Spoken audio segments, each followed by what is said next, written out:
يا أيها الناس اتقوا ربكم الذي خلقكم من نفس واحدة وخلق منها زوجها وبث منهما رجالا كثيرا ونساء واتقوا الله الذي تساءلون به والأرحام إن الله كان عليكم رقيبا يا أيها الذين آمنوا اتقوا الله وقولوا قولا سديدا يصلح لكم أعمالكم ويغفر لكم ذنوبكم ومن يطع الله ورسوله فقد فاز فوزا عظيما فإن أصدق الحديث كتاب الله تعالى وأحسن الهدي هدي محمد صلى الله عليه وسلم وشر الأمور محدثاتها وكل محدثة بدعة وكل بدعة ضلالة وكل ضلالة في النار أما بعد.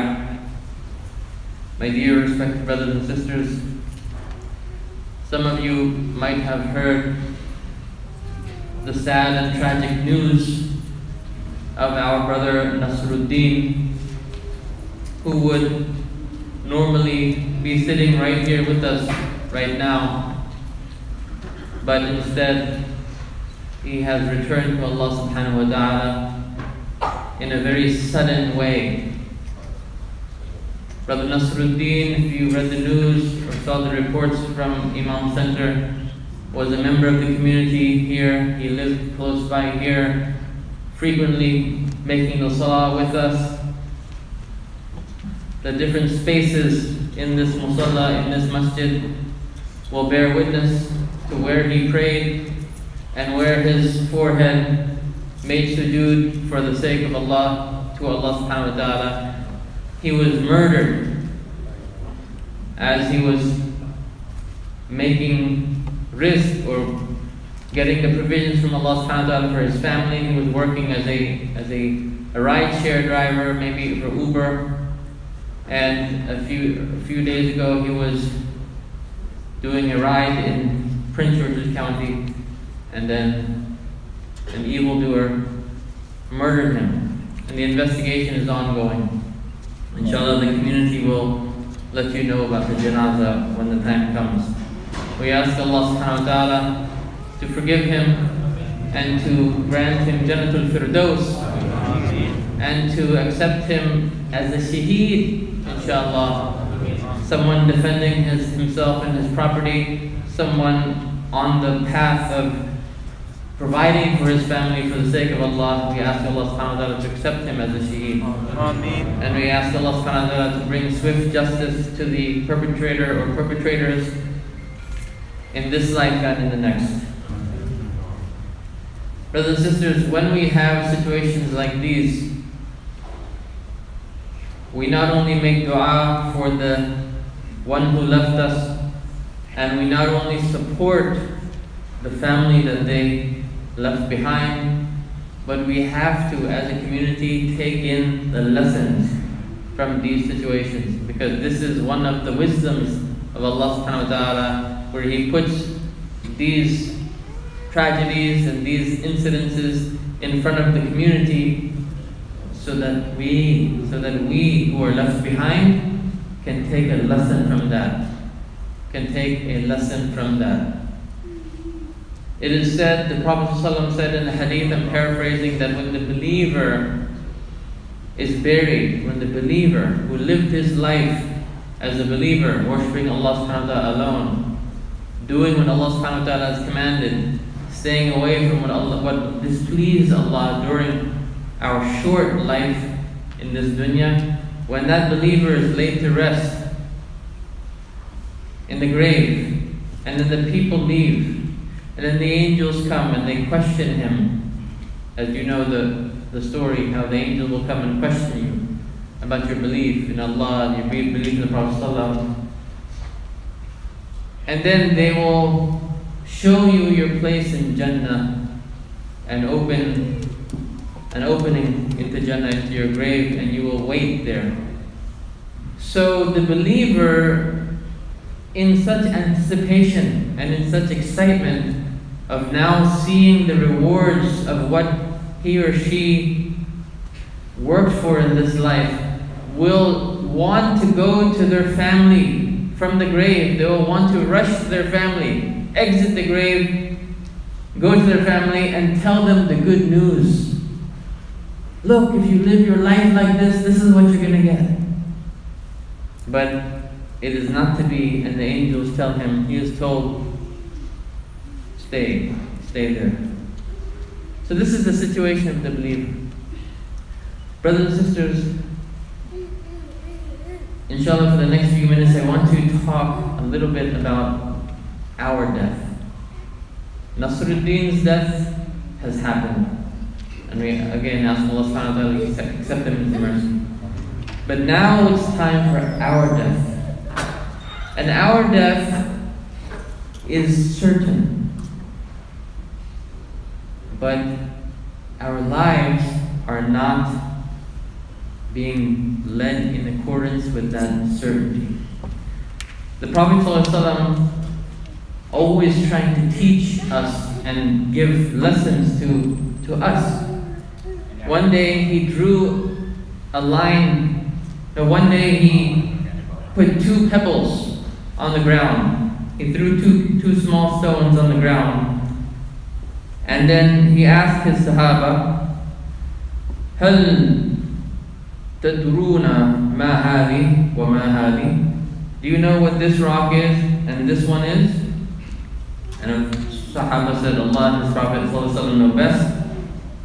And Prophet ﷺ pointed to the stone that was far away and said, هذاك الأمل.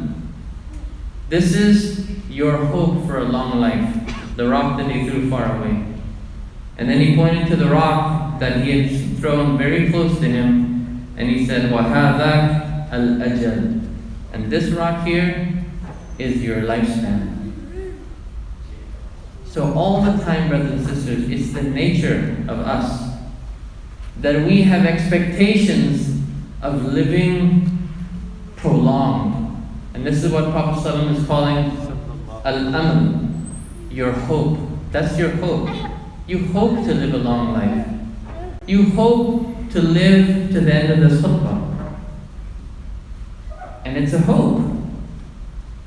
And it's an expectation.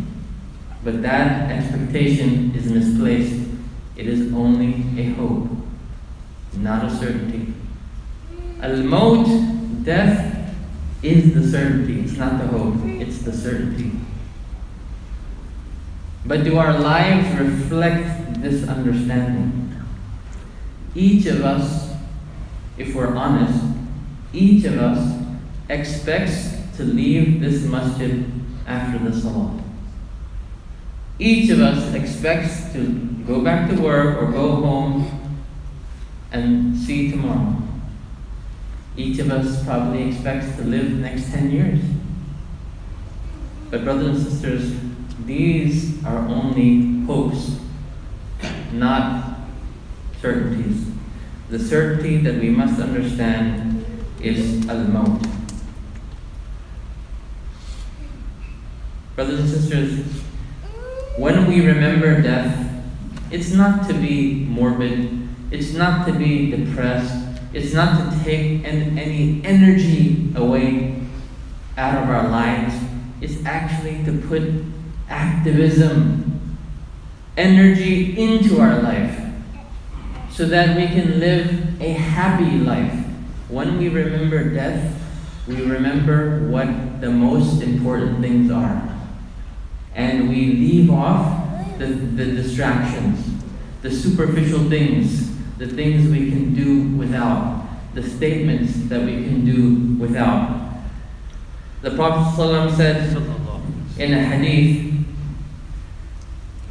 من جعل الهم هما واحدا يعني الآخرة كفاه الله هم الدنياه.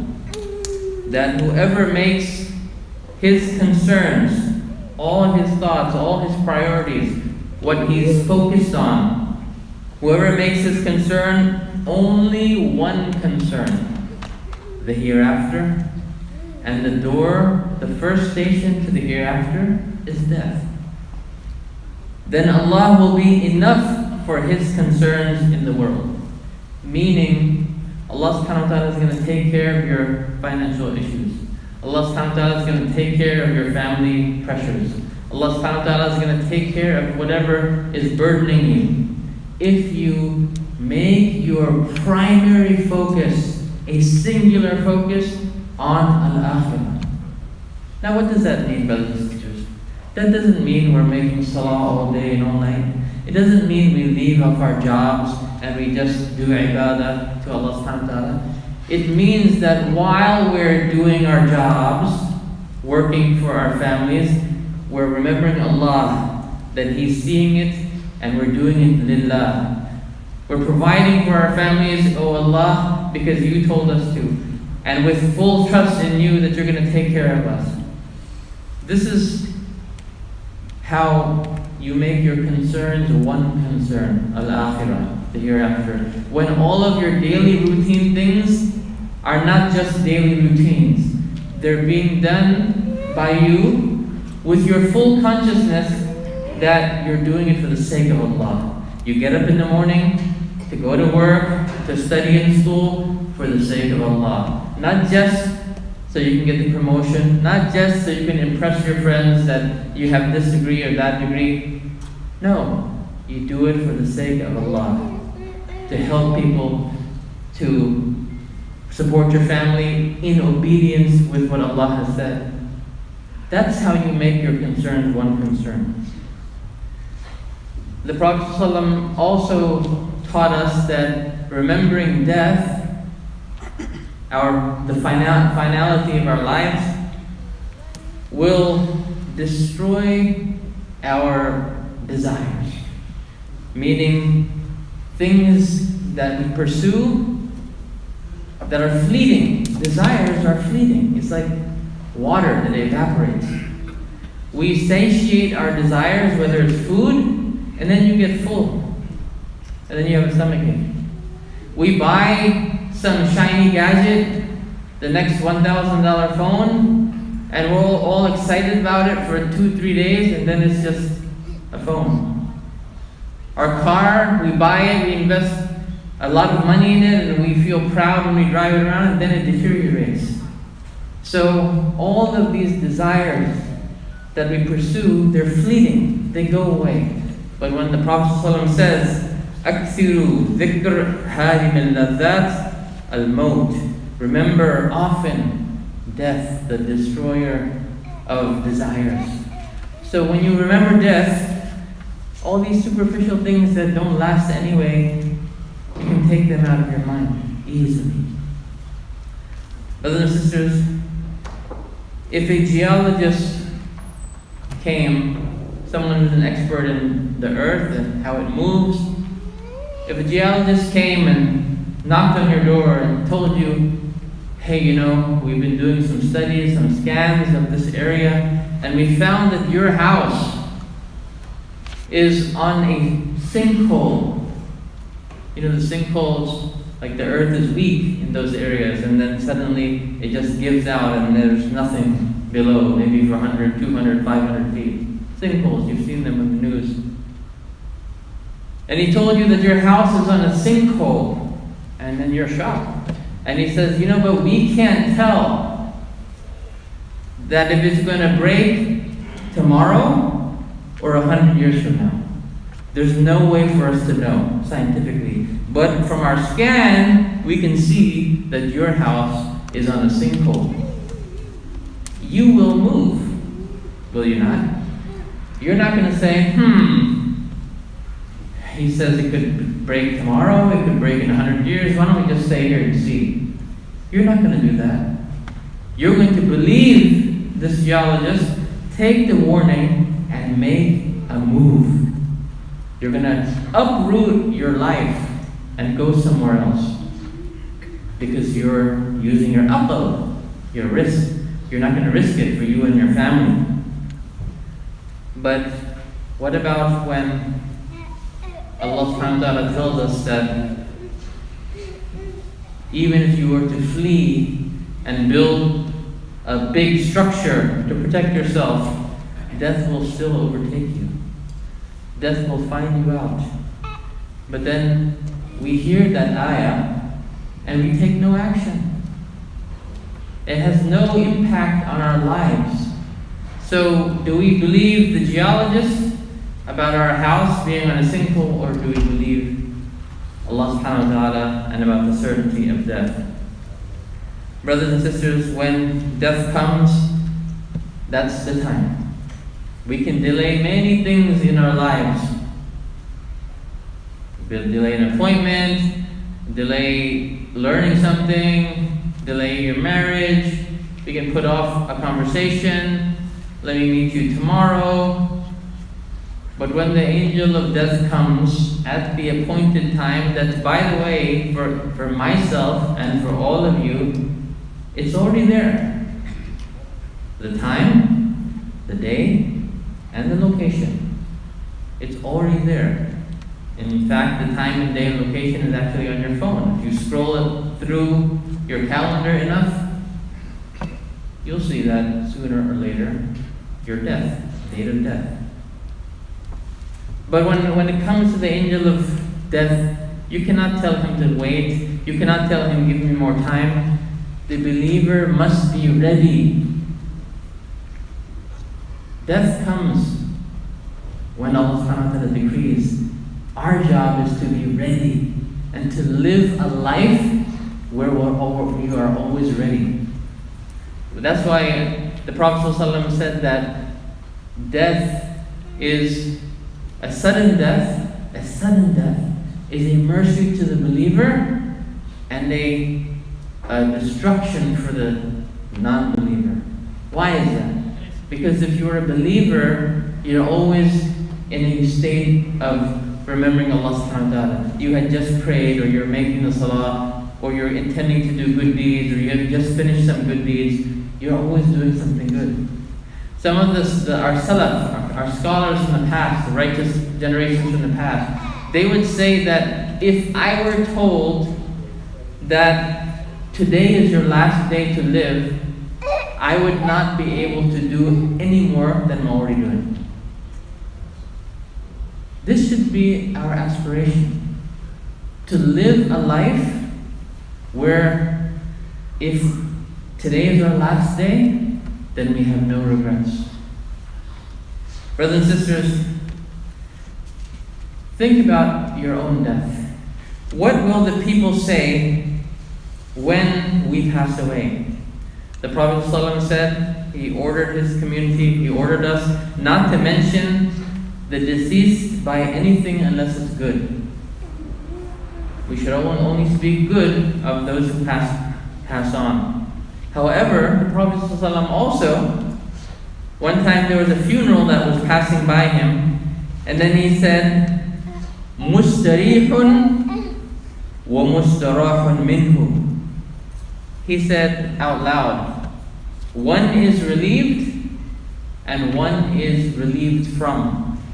So the Sahaba, they said, Ya Rasulullah, what do you mean by one is relieved and one is relieved from? So then he explained.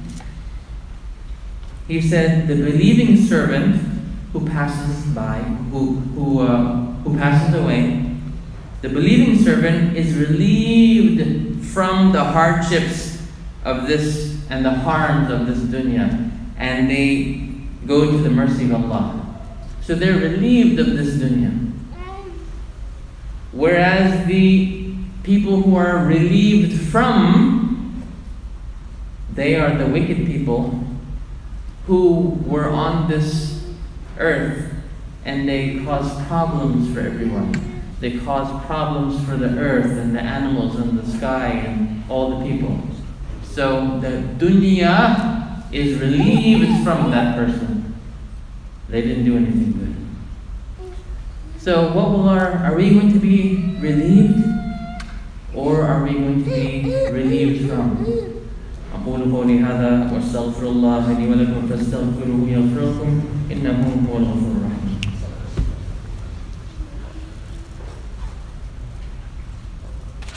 بسم الله الحمد لله والصلاة والسلام على رسول الله وعلى آله وصحبه ومن والاه. Brothers and sisters, the Prophet ﷺ also said that among the best deeds which are most beloved to Allah are that you أن تموت ولسانك رَطْبٌ مِّن ذِكْرِ اللَّهِ, that you die while your tongue is moist with the remembrance of Allah subhanahu wa ta'ala.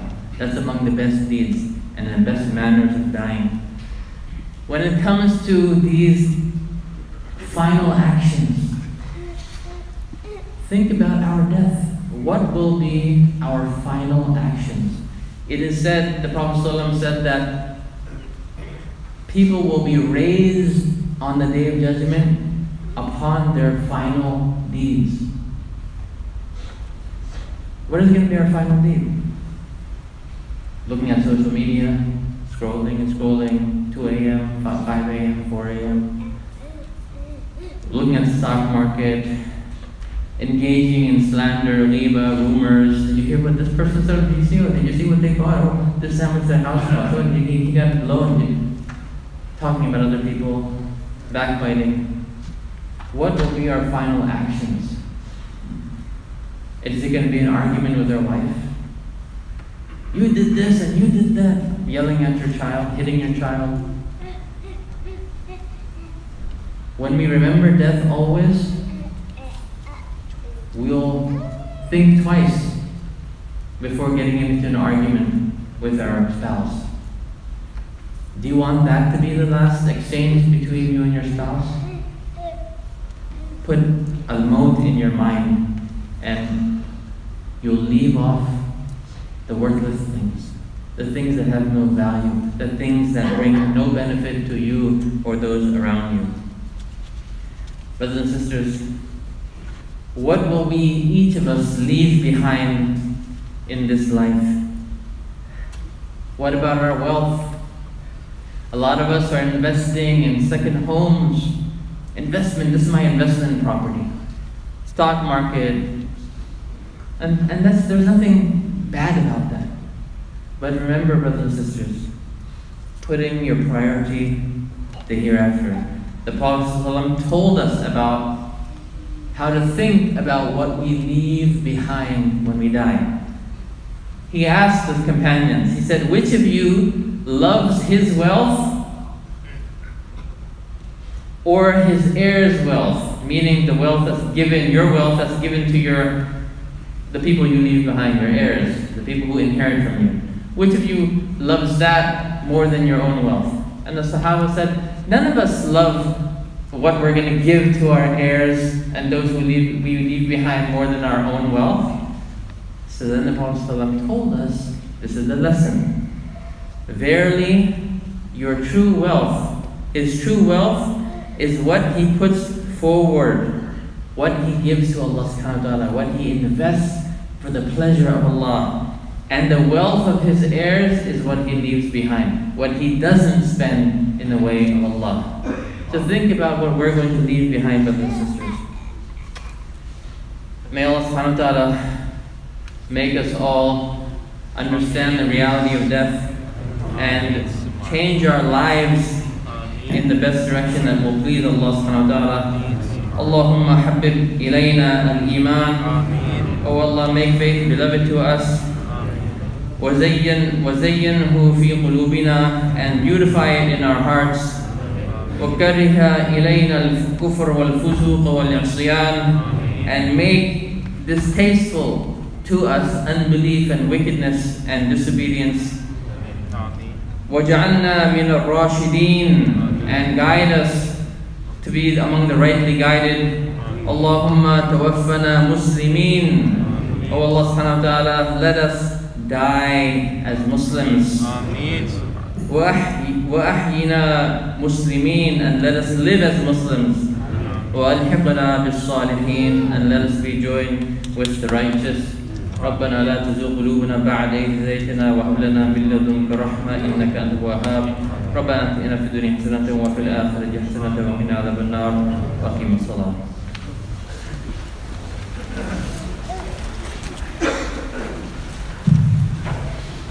الله أكبر الله أكبر أشهد أن لا إله إلا الله أشهد أن محمدا رسول الله حي على الصلاة حي على الفلاح قد قامت الصلاة قد قامت الصلاة